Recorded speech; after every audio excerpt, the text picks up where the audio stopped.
श्री स्वामी समर्थ. दर पौर्णिमेला जर आपण काही उपाय केले तर नक्कीच आपली आर्थिक प्रगती होते.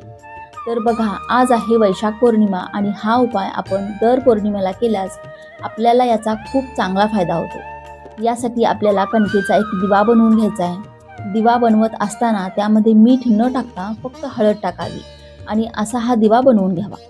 दिवा बनवल्यानंतर तो दिवा एका प्लेटमध्ये थोडे तांदूळ घेऊन या दिव्याला तांदळाचे आसन द्यावे. त्यानंतर दिव्यामध्ये जोडवा टाकावी.